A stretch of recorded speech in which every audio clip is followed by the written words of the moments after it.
Hello YouTube, today we're going to try and reset this water filter light. This unit that I have do not come with a reset button, nor does it actually carry a water filter, but they have the water filter light on there because they say every 6 months you gotta change your water filter. So I searched around YouTube and they say press energy saver and power cool together and that should clear the alarm.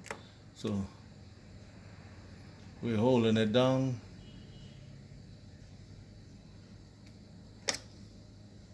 Nothing happens. Try it again.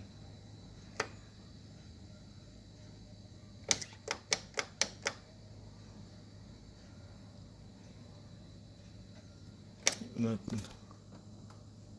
Oh, it says filter change.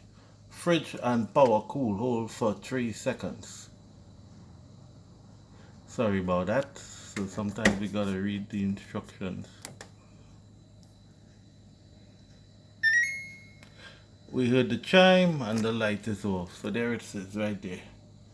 Filter change. Hold for 3 seconds. Light is gone.